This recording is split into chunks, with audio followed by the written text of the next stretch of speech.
tu veux impacter le continent, tu veux contribuer au développement de la communauté africaine, je vais te présenter dans cette vidéo 2 idées à fort impact qui pourront changer la destinée de certains Africains tout en te faisant, toi, gagner de l'argent. On se retrouve après le jingle.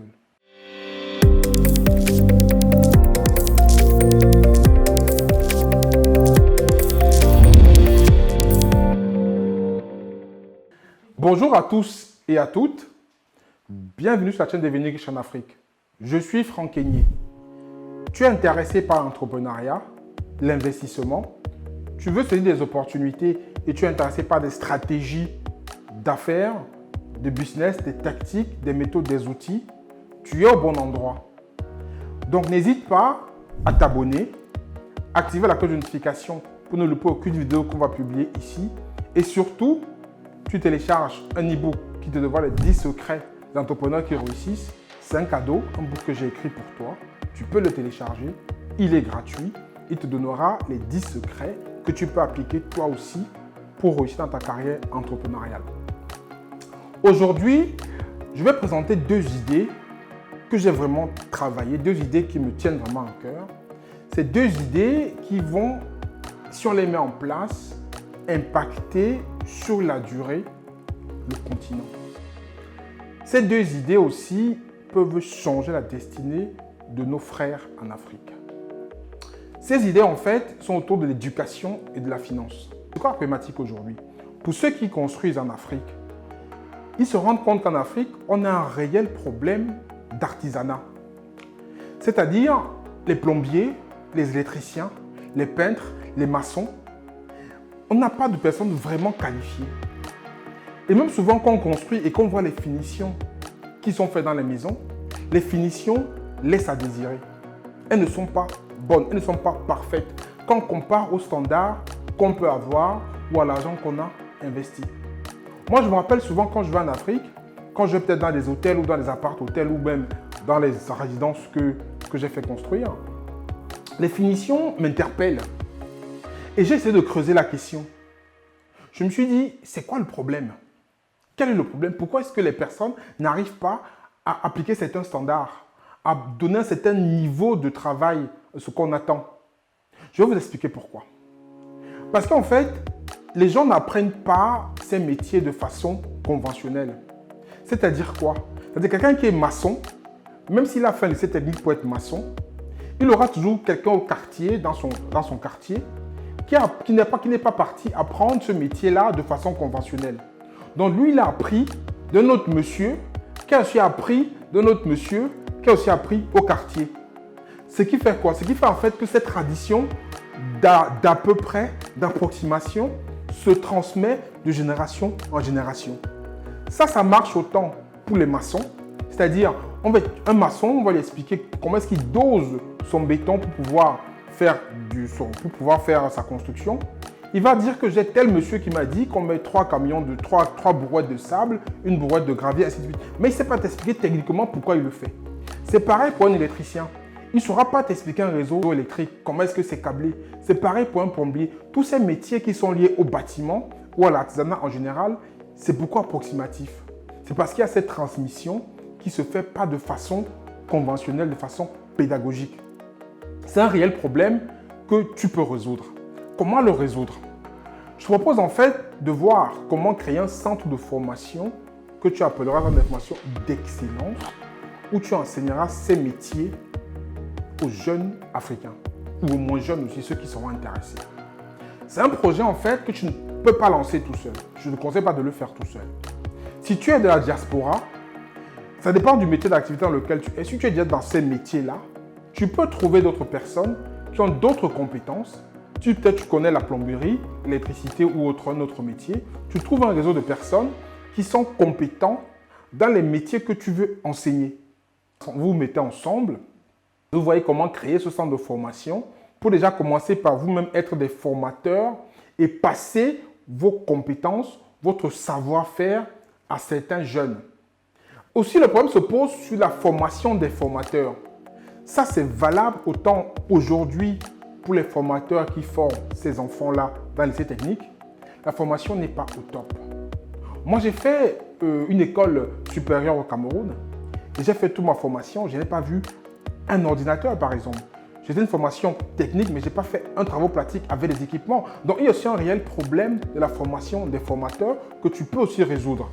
Donc, ça, c'est toi, si tu es dans ce métier-là, tu peux déjà former les formateurs pour les transmettre ton savoir afin qu'ils le retransmettent aux apprenants. Ou tu peux commencer déjà à former les apprenants que tu vas faire monter en compétences et c'est eux qui vont former les autres apprenants qui viendront par la suite. Donc, la stratégie peut être appliquée dans l'un sens ou dans l'autre, suivant comment tu veux développer ton projet.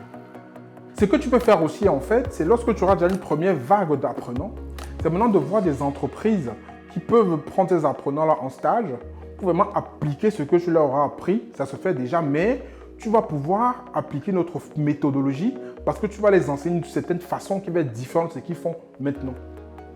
Donc, comment tu mets ça en œuvre? Comme je dis tantôt, c'est mieux de partir grouper pour ce genre de projet. Le porter tout seul, ça peut être très lourd. Donc, pour le mettre en œuvre, en fait, il faudra que tu trouves des personnes autour de toi, dans ton réseau, dans ton entourage, qui sont intéressées de faire ce projet dans ton pays. Après, maintenant, tu définis un programme de formation par rapport au métier que tu veux enseigner. Les programmes de formation se trouvent facilement, que ce soit sur Internet ou même dans des écoles que tu peux chercher à avoir un partenariat avec eux, ils peuvent te donner des programmes de formation. Ça m'amène encore sur une autre étape de la mise en place de ce projet. Tu peux trouver une école de formation ici avec qui tu peux faire un partenariat et tu peux partager avec eux un programme que tu vas dupliquer dans ton centre de formation. En termes de dépenses, c'est vrai que suivant le standing que tu veux donner à ce centre de formation, si tu veux te différencier de ce qu'il y a sur place, c'est quand même un certain budget. Mais tu peux trouver du matériel didactique pour enseigner aux apprenants de l'occasion qui n'est pas très cher ou du neuf. Et tu peux aussi faire fabriquer du matériel sur place pour pouvoir limiter les coûts. Après ça, il faut trouver un local qui est assez grand par rapport au métier que tu veux former pour pouvoir former ces jeunes-là dans de bonnes conditions. Mais ce qui est important, c'est qu'il faut vraiment apporter un plus. Et ce plus-là, tu vas l'apporter sur la phase pratique parce que c'est ça qui manque.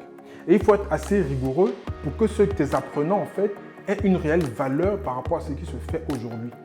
Et je peux te garantir, en fait, je peux vous garantir, si vous décidez de le faire à plusieurs, ce centre de formation d'excellence pour les métiers de l'artisanat deviendra par la suite une référence et c'est un modèle que vous pourrez dupliquer dans plusieurs villes, même dans plusieurs pays.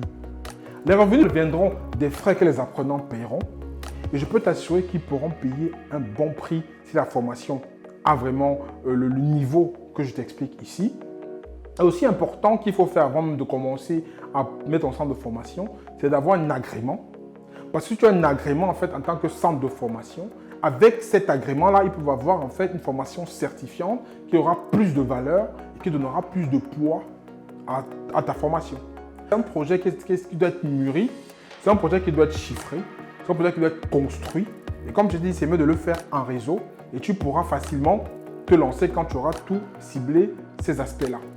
Et tes principaux revenus viendront de plusieurs sources. Le premier revenu d'abord sera ce que les apprenants vont payer pour que tu leur enseignes ce que tu fais ou ce que ton centre de formation leur enseigne. Ça, c'est ta première source de revenus. Ta deuxième source de revenus, en fait, ça peut être des partenariats que tu fais avec les entreprises où tu peux prendre ce qu'on appelle une junior entreprise dans ton centre de formation où tu vas faire des marchés avec les apprenants, déjà eux pour les entraîner par rapport à ce que tu les as appris et aussi pour les mettre en situation pratique. Ça peut encore être une source de revenus que tu peux avoir. Après, si tu as une école avec laquelle tu es partenaire, qui peut te donner souvent des modules de formation, du matériel pédagogique, ça aussi c'est du revenu. Tu peux être des revenus en nature en fait. Après, tu peux avoir des ONG qui peuvent t'aider, tu peux avoir même des coopérations avec d'autres pays qui peuvent t'apporter des subventions pour que tu puisses former les gens. Et il faut que tu les démontres bien fondées de la formation locale. Donc ça, c'est une idée vraiment, si tu la mets en œuvre, l'impact sera énorme et tu pourras changer la destinée de plusieurs jeunes. Donc ça, c'est une idée vraiment qui est très intéressante et que je t'invite à réfléchir. La deuxième idée, en fait, à fort impact, c'est le domaine de la finance. C'est quoi le problème si on prend ce côté-là? Il y a plusieurs jeunes en Afrique qui ont de super beaux projets, qui sont des super bosseurs, qui sont hyper motivés, qui sont des mecs à fort potentiel avec un haut niveau de rendement. Mais qu'est-ce qu'ils ont comme problème? c'est le financement de leurs projets. Ça, c'est un problème qui est courant en Afrique. Les banques ne prêtent pas. Et même celles qui prêtent demandent des garanties que ces jeunes-là n'ont pas. Pourtant, il y a des jeunes parmi ceux-là qui sont vraiment des jeunes qu'on peut accompagner et qui peuvent changer le destin d'un pays. Mais ils vont être empêchés et fauchés dans leur élan parce qu'ils n'ont pas de financement. Parmi ces jeunes-là aussi, il y a d'autres qui sont peut-être des médiocres. Il y a un peu de tout. Mais parmi ceux-là, je pense et j'en suis convaincu qu'il y a des jeunes qui ont de très belles idées, qui sont des entrepreneurs dans l'âme, qui portent un réel projet, soit un projet d'extension de ce qu'ils font déjà, soit un projet nouveau par rapport à ce qu'ils veulent entreprendre, mais qui sont vraiment porteurs d'espoir, mais qui n'ont besoin que d'un coup de main, qu'est le financement de leur idée, de leur projet, de l'extension de leur business qu'ils ont déjà. Par exemple, ça peut être un jeune peut-être qui fait l'élevage de poulets de chair, qui a déjà peut-être 1000 sujets, qui veut passer à 2000 sujets et qui a peut-être 5 ans d'expérience dans cet élevage-là. Il a besoin de capacité, il a besoin de financement pour augmenter sa capacité de production. C'est un jeune qu'on peut accompagner. Ça peut être un jeune qui a une superbe idée, peut-être pour prendre soin peut-être des enfants ou peut-être des femmes enceintes ou peut-être de la santé avec un fort potentiel. Ce jeune-là, on étudie son projet, on peut l'aider. Donc en fait, il y a divers profils qui ont réel besoin d'un coup de pouce pour pouvoir en fait peut-être changer le destin de l'Afrique ou le destin d'un pays ou le destin même seulement d'une famille. C'est déjà beaucoup. Mais ils ont besoin d'un petit coup de pouce qu'on peut leur donner. Après, comment on s'y prend? Moi, je pense en fait qu'il faut réfléchir à créer un fonds. Je peux appeler ça un fonds d'investissement ou un fonds, peut-être une tontine, peu importe le nom qu'on donne à celui-là. Mais il faut que des personnes que ça pourrait intéresser se mettent ensemble, cotisent de l'argent pour avoir un fonds pour aider ces jeunes-là. C'est quelque chose qui peut être fait au niveau d'un pays, d'un continent, d'une région. Donc, peu importe ce qu'ils vont définir comme périmètre d'action. Après, derrière, ce qui est important pour cette idée, c'est d'avoir un relais local. Ça, c'est indispensable. Le relais local peut être soit une microfinance, soit une association qui finance des projets. Mais si on ne vit pas dans le pays et qu'on veut faire ce type d'activité, il est impératif d'avoir un relais local. C'est ce relais local-là, il faut qu'il soit compétent dans la finance, compétent dans la gestion et le suivi de projets, compétent dans le recouvrement des crédits qu'on va attribuer, compétent dans la détection de projets à haut potentiel, compétent aussi dans la communication pour que le projet soit connu de beaucoup de personnes. Donc, il faut forcément ce relais local qui doit être qualifié, qui doit être étudié avec beaucoup de rigueur. Parce que c'est ça qui va être la clé de la réussite de cette idée-là. Si le relais local est défaillant, toute la chaîne s'écroule. Mais avant de penser au relais local, il faut déjà que certaines personnes s'accaparent de cette idée, qui cotisent en fait, qui mettent en place ce fonds-là. Et maintenant, le fonds, comment il va être géré? Le fonds, moi, je le vois comme avec une gouvernance où il y a un conseil d'administration ou un bureau restreint qui gère le fonds au fil des jours, qui prend des décisions par rapport à investir sur un projet ou un autre projet, qui soumet des rapports à tout le monde par rapport à l'avancement des projets. Et derrière, en fait, quand on investit dans ces projets-là, il suffit qu'on touche un projet, on peut investir dans 8, 9, 10 projets. C'est du risque qu'on prend. Mais sur les 8, 9, 10 projets, il y en a un ou deux qui font un grand boom. On double, on triple, on fait peut-être fois 10 ce qu'on a mis comme capital au départ. Donc, il faut essayer. Mais avant d'essayer des projets, le relais local dont j'ai parlé avant est indispensable. C'est lui qui doit diriger et qui doit détecter les projets, les porteurs de projets, les projets déjà existants qui ont besoin de croissance. Donc, c'est ce relais local qui doit faire ce travail-là. Donc, le travail doit se faire en plusieurs étapes. Déjà, c'est un projet qu'on ne peut pas porter seul. Je ne recommande pas de porter ce projet seul. Il faut le porter en association, en groupement. Après, vous voyez ce que vous voulez mettre en termes d'investissement, de capital, ce que chacun peut apporter en termes de capital et même de compétences. Parce que ce n'est pas forcément que de l'argent.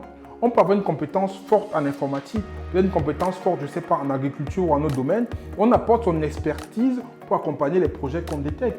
Donc, c'est un projet qui doit se faire en associatif, en fait. Et je vous assure que ça va aider énormément de jeunes. Ils ont des problèmes de financement. Les gouvernements sont absents, les banques sont absentes, alors que ces jeunes-là peuvent porter le continent demain. Ils ont juste besoin d'un coup de main. Mais ce qui est important, c'est, comme j'ai dit, de travailler sur l'aspect local. Ça doit être en fait une vision globale, mais une action locale. Ça, c'est très important. C'est une idée que je vous propose. S'il y a des personnes que ça intéresse, vous pouvez vous mettre ensemble et commencer à réfléchir. Moi, je peux vous accompagner en termes de coaching pour que je vous partage ma vision sur ce projet-là. Je suis disponible pour réserver une séance avec moi pour qu'on en parle. Je peux vous aider à structurer ça pour que vous puissiez le lancer. Donc, c'est un projet vraiment, comme j'ai dit au départ, qui peut changer la destinée du continent. Il suffit qu'on détecte comme ça quelques jeunes par pays et qu'on investisse un peu d'argent pour vraiment les lancer, les amener à croître. Ça peut devenir des capitaines d'industrie de demain. La clé est entre nos mains. La clé est entre vos mains. Je vous donne l'idée maintenant, à vous de la mûrir, de voir comment elle peut déployer. Elle peut déployer par ville, par pays, par sous-région, même au niveau du continent. Il y a beaucoup de jeunes, même de moins jeunes, qui ont besoin de ce coup de pouce pour vraiment sortir de l'obscurité. Ces deux projets que je vais partager avec vous, qui sont deux projets que j'estime vraiment à fort impact, à vous de saisir ces idées-là. Je suis disponible si vous voulez en parler, pour qu'on échange en détail sur ces projets. N'hésitez pas à me contacter pour qu'on voie comment on peut peut-être travailler dessus de façon coordonnée. Et n'hésitez pas aussi à partager la vidéo au plus grand nombre pour leur permettre aussi de profiter de cette idée-là qui peut vraiment changer la destinée d'un pays, d'une ville, d'une famille. Voilà, donc c'est vraiment quelque chose de très intéressant. Nous sommes arrivés au terme de la vidéo. J'espère qu'elle vous a plu. J'espère vraiment que ces idées-là vont vous réveiller, vont peut-être vous donner d'autres idées aussi. N'hésitez pas à mettre en commentaire vos suggestions. Si vous avez des idées autres qu'on peut faire dans ce sens pour vraiment impacter la communauté, mettez-les en commentaire. Je serai ravi de vous répondre, ravi d'échanger avec vous sur ces thématiques-là, parce que je pense qu'on doit s'en emparer. C'est à nous de voir comment on peut développer notre continent, aider nos jeunes, parce qu'il y a beaucoup qui ont du potentiel dans des domaines qui sont encore cachés et qu'on peut sortir de l'obscurité en leur donnant seulement un petit coup de pouce, un petit coup de main. La balle est dans notre camp. Je vous remercie de m'avoir écouté. Je vous dis à très bientôt dans une prochaine vidéo. Ciao.